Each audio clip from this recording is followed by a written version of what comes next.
அரசினுடைய நலத்திட்டங்களால கட்டுமான தொழிலாளர்கள் எல்லாம் ஒரு இடத்துல இருந்து இன்னொரு இடத்துக்கு போய் வேலை செய்ய மாட்டேங்கிறாங்க.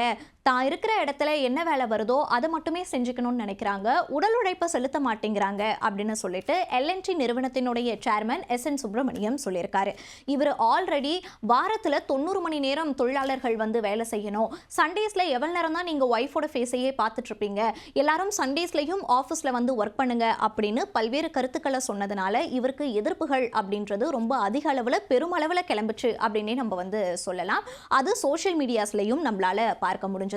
இப்போ அதை எடுத்து இவர் இன்னொரு கருத்து என்ன சொல்லியிருக்காரு அப்படின்னு பார்த்தீங்கன்னா, மைக்ரேஷன் ஒர்க்கர்ஸை பற்றி பேசியிருக்காரு. உலக நாடுகளில் வந்து மைக்ரேஷன் ஒர்க்கர்ஸ் வந்து அதிகமாயிட்டே போகிறாங்க. தனக்கு வேலை கிடைச்சதுன்னா அது எந்த இடமா இருந்தாலும் போய் வேலை செய்யணும் அப்படின்னு சொல்லிட்டு எல்லாருமே மும்முரமாக பல நாடுகளில் வந்து கிளம்பிட்டு இருக்காங்க. ஆனால் இந்தியாவில் மட்டும் இந்த பிரச்சனை வேற மாதிரி இருக்குது. அது என்ன அப்படின்னு சொல்லி பார்த்தீங்கன்னா, தனக்கு எந்த இடத்துல வேலை கிடைச்சாலும் நான் போக மாட்டேன், இருக்கிற இடத்துல மட்டுமே எனக்கு வேலை கிடைச்சாலே போதும், அது மட்டுமே நான் பண்ணுறேன் அப்படின்னு சொல்லிட்டு வேலைக்காக யாரும் மெனக்கட்டு ஒரு இடத்துல இருந்து இன்னொரு இடத்துக்கு போகிறதில்ல. இது வந்து ஒரு தப்பான பாதை அப்படின்னு சொல்லிட்டு எஸ்.என். சுப்பிரமணியம் வந்து சொல்லியிருக்காரு. அது மட்டும் இல்லாமல் அவருடைய லைஃப்ல நடந்த ஒரு இன்சிடென்ட்டையும் அவர் ஷேர் பண்ணியிருக்காரு. நான் ஜாப்ல சேர்ந்த புதுசுல எனக்கு வந்து டெல்லியில பொசிஷன் கிடைச்சது.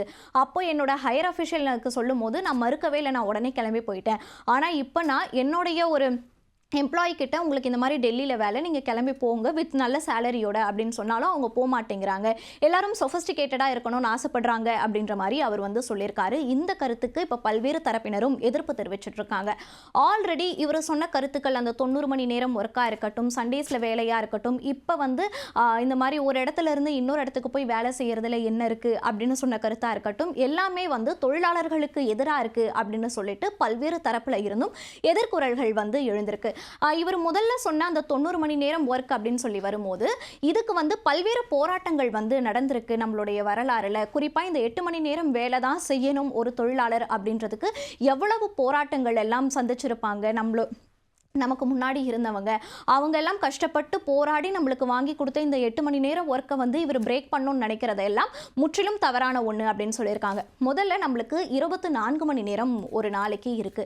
இந்த 24 மணி நேரத்தில் 8 மணி நேரம் ஒர்க்கு, 8 மணி நேரம் கட்டாயம் ஒரு மனிதன் தூங்கணும் அப்படின்னு சொல்லியும் இருக்கு.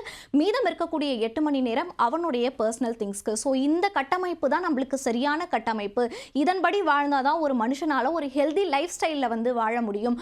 அதை நம்ம இந்த 8 மணி நேரத்தை நம்ம 3ஆ பிரித்து எதில் நம்ம கொஞ்சம் சரி பங்கு நம்ம டிசால்வ் பண்ணிட்டாலும் கூட அது நம்மளுடைய மென்டல் ஹெல்த்துக்கு பாதிப்பை வந்து ஏற்படுத்தும் அப்படின்னு சொல்லிட்டு மனநல மருத்துவர்களும் வந்து சொல்கிறாங்க. ஸோ இந்த லைஃப் ஸ்டைல் தான் நம்மளுக்கு கரெக்டான லைஃப் ஸ்டைல் அப்படின்னு சொல்லிட்டு ஒரு தரப்பில் இருந்து இந்த வாதமும் முன்வைக்கப்படுது. இதையே நீங்கள் இன்னொரு சைடு அப்படின்னு சொல்லி பார்த்தீங்க அப்படின்னு சொன்னால், இவருடைய அந்த சண்டே டைம், அதாவது வாரத்தில் இருக்கக்கூடிய 7 நாட்களில் 6 நாட்கள் நம்ம வந்து வேலைன்னு போகிறோம். அந்த சண்டேஸ் அப்படின்னு சொன்னால் ஃபேமிலி மெம்பர்ஸ் எல்லாரும் ஒன்றா உட்காந்து ஒருத்தவங்க ஃபேஸ் பார்த்துக்கிற டைமே சண்டே டைமாக தான் இருக்குது. அதையும் மீறி நம்ம வேலைக்கு போனோம்னா எதுக்காக வேலைக்கு போகிறோம் அப்படின்னு சொல்லியே நம்மளுக்கு வந்து மறந்துடும். ஆல்ரெடி அதை மறந்து போன ஒரு லைஃப் ஸ்டைலில் தான் இப்போ இருக்கக்கூடிய ஹியூமன் வேர்ல்டானது இருந்துட்டுருக்கு. ஸோ கடிவாளம் கட்டின குதிரை மாதிரி ஏன் நம்ம ஓடணும் அப்படின்னு சொல்லிட்டு பல்வேறு எதிர்ப்புகள் அவருடைய அந்த கருத்துக்கும் வந்து எழுந்துச்சு. இப்போ அதை தொடர்ந்து இந்த மைக்ரேஷன் ஒர்க்கர்ஸ் அப்படின்னு சொல்லி அவர் பேசும்போது, ஒரு தொழிலாளி தான் எந்த இடத்துல வேலை செய்யணும், எந்த இடத்துல வேலை செய்யக்கூடாது, தான் என்ன வேலை செய்யணும், என்ன வேலை செய்யக்கூடாது அப்படின்றதெல்லாம் அவனுடைய தனிப்பட்ட விருப்பமாக தான் இருக்கணுமே தவிர்த்து யாரும் அவனை வந்து ஃபோர்ஸ் பண்ணக்கூடாது. அது மட்டும் இல்லாமல் அரசினுடைய நலத்திட்டங்கள் அப்படின்னு சொல்கிறது ஒரு மனிதனுக்கு வந்து சோம்பலை ஏற்படுத்தக்கூடியதோ, அவன் வந்து உடல் உழைப்பை வந்து செலுத்தக்கூடாது வேலைகளில் அப்படின்னு சொல்லியும் கிடையாது. அவனுடைய பொருளாதாரத்தை மேம்படுத்துறதுக்காக அரசினுடைய நலத்திட்டங்கள் இருக்கே தவிர்த்து மக்களை வந்து சோம்பல் படுத்தக்கூடிய தனங்களுக்கு அரசினுடைய நலத்திட்டங்கள் வந்து கிடையாது. பாவர்ட்டியில் இருக்கக்கூடிய மக்களை மேம்படுத்துறதுக்காக தான் அரசினுடைய நலத்திட்டங்கள்.